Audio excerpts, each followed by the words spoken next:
please subscribe and don't forget to press the bell icon to get notified whenever we upload a new video. Nepal दौरे के दूसरे दिन प्रधानमंत्री मोदी आज सुबह सबसे पहले मुक्तिनाथ मंदिर जाएंगे और फिर वहां से काठमांडू वापस लौटकर पशुपतिनाथ मंदिर के दर्शन करेंगे। मंदिरों में दर्शन के बाद पीएम मोदी नेपाल के अलग अलग नेताओं से मुलाकात करेंगे। वहीं आज शाम भारत लौटने से पहले काठमांडू में भारतीय दूतावास में प्रधानमंत्री के सम्मान में भोज का आयोजन किया गया है।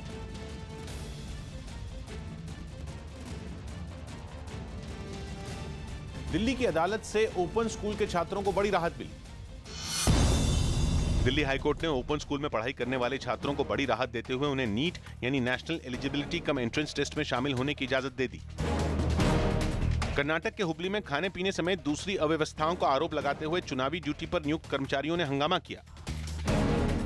यूपी के पूर्व मुख्यमंत्री अखिलेश यादव की पत्नी डिंपल यादव का फर्जी फेसबुक और ट्विटर अकाउंट बनाने के मामले में एक आरोपी को गिरफ्तार कर लिया गया। सरकार ने मोबाइल चोरी या गुम होने की शिकायत दर्ज कराने के लिए हेल्पलाइन नंबर 14422 जारी कर दिया। त्रिपुरा के अगरतला में पुलिस ने 24 बांग्लादेशी नागरिकों को फर्जी आधार कार्ड के साथ गिरफ्तार कर लिया। एक आरटीआई से पता चला कि चुनाव आयोग ने लोगों का चुनाव प्रक्रिया में भरोसा कायम रखने का हवाला देते हुए निजी कंपनी से वीवीपीएटी यानी voter verifiable paper audit trail machine खरीदने के केंद्र के सुझाव को खारिज कर दिया था। बिहार के डिप्टी सीएम सुशील मोदी अपनी पोलैंड यात्रा की वजह से शनिवार को आरजेडी अध्यक्ष लालू प्रसाद यादव के बेटे तेज प्रताप की शादी में शामिल नहीं हो पाएंगे। उपराष्ट्रपति वेंकैया नायडू ने पनामा में महात्मा गांधी की प्रतिमा पर श्रद्धांजलि दी। शरद यादव गुट ने भरोसा दिया कि चुनाव आयोग के फैसले के खिलाफ दायर उनकी याचिका पर दिल्ली हाईकोर्ट का अंतिम फैसला आने तक वो जेडीयू के चुनाव चिन्ह का इस्तेमाल नहीं करेंगे।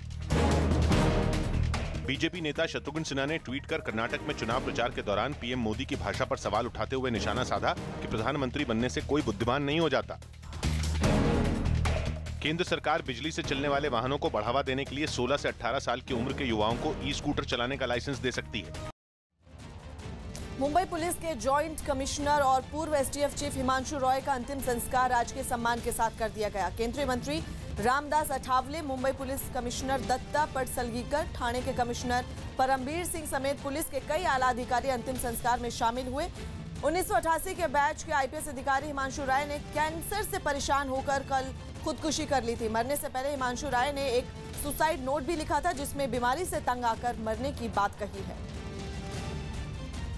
सुप्रीम कोर्ट के कोलिजियम की बैठक में जस्टिस जोसेफ का नाम दोबारा सरकार के पास भेजने पर सहमति बन गई। सुप्रीम कोर्ट के कोलिजियम की बैठक में उत्तराखंड हाईकोर्ट के मुख्य न्यायाधीश केएम जोसेफ का नाम एक बार फिर सरकार के पास भेजने पर सहमति बन गई। राजस्थान के जयपुर में आयोजित कांग्रेस पार्टी के एक सम्मेलन में भाग लेने पहुंचे सीपी जोशी ने अगला विधानसभा चुनाव सचिन पायलट की अगुवाई में लड़ने की बात कही। राजस्थान प्रदेश कांग्रेस कमेटी के अध्यक्ष सचिन पायलट जी हैं, उनके नेतृत्व में कांग्रेस पार्टी चुनाव लड़ेगी। केरल में एक रेलवे स्टेशन पर कुली का काम करने वाले श्रीनाथ ने स्टेशन पर मिली मुफ्त वाईफाई की सुविधा से पढ़ाई कर केरला पब्लिक सर्विस कमीशन की लिखित परीक्षा पास कर ली। सीबीआई ने हरियाणा के करनाल में ओरिएंटल बैंक ऑफ कॉमर्स में हुए 155 करोड़ के घोटाले के आरोप में केस दर्ज कर लिया। मध्य प्रदेश कांग्रेस के चुनाव अभियान समिति के अध्यक्ष ज्योतिरादित्य सिंधिया ने उज्जैन में महाकाल मंदिर में पूजा कर विधानसभा चुनाव के लिए प्रचार की शुरुआत की। राजस्थान के पुष्कर पहुंचे गुजरात के पाटीदार आंदोलन के नेता हार्दिक पटेल ने 15 मई को होने वाली गुर्जर महापंचायत में शामिल होने की बात कही। 15 तारीख को महापंचायत है, देखते हैं उसमें क्या पूरी तैयारी होती है। राजस्थान के भरतपुर में जाट समुदाय के नेताओं ने ओबीसी कोटे में कटौती न किए जाने समेत अपनी 4 मांगों को लेकर मुख्यमंत्री के नाम डीएम को ज्ञापन सौंपा। निजी जिंदगी में लोगों की दखलंदाजी से परेशान टीम इंडिया के कप्तान विराट कोहली ने एक इंटरव्यू में दावा किया कि वो इससे निपटना सीख रहे हैं।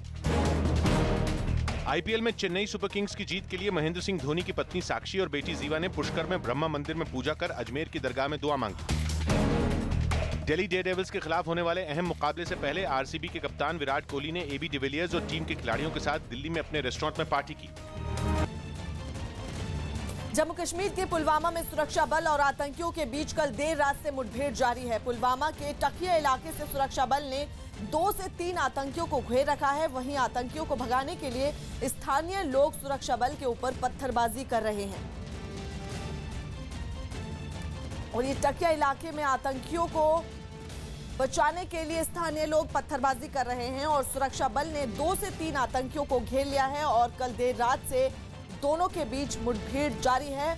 पुलवामा का टकिया इलाका है जहां पर सुरक्षा बल और आतंकियों के बीच मुठभेड़ जारी है।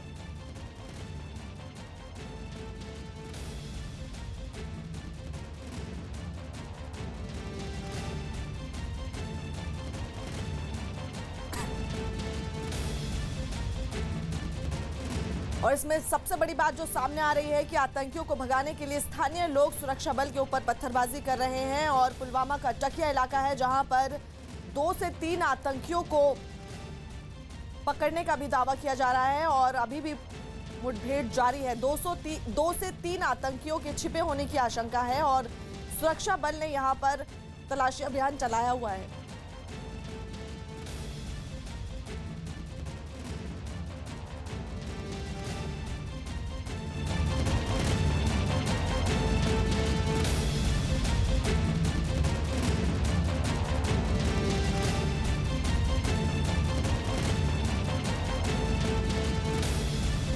और ज्यादा जानकारी के लिए हमारे सहयोगी फोन लाइन पर मौजूद है रिफत। जिस तरह से बात सामने आ रही है कि जो स्थानीय लोग हैं वो सुरक्षा बल पर पत्थरबाजी कर रहे हैं, तो ऐसे तो जो सुरक्षा बल है उनके लिए मुसीबत जो है वो दोगुनी हो गई है।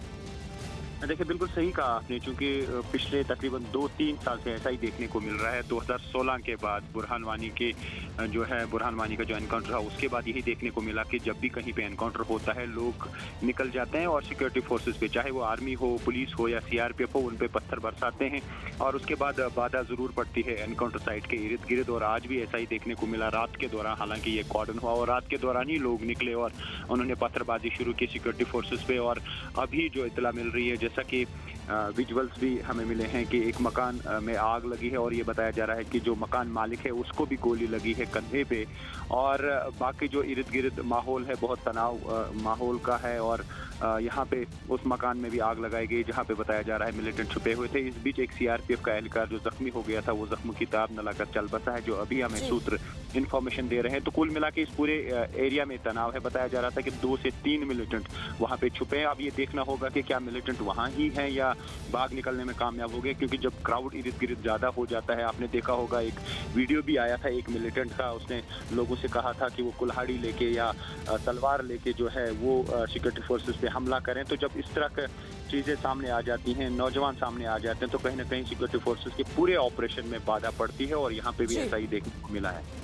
जी, बहुत बहुत शुक्रिया रिफत आपका। डेटा चोरी मामले में फेसबुक ने सरकार को सफाई दी। खबर है कि डेटा चोरी के मामले में फेसबुक ने केंद्र के भेजे नोटिस पर सफाई दी कि उनकी तरफ से डेटा चोरी रोकने के लिए काफी कदम उठाए जा रहे हैं। उत्तराखंड की पर्वतारोही पूर्वा धवन ने अपने नए अभियान की शुरुआत से पहले लखनऊ में सीएम योगी आदित्यनाथ से मुलाकात की।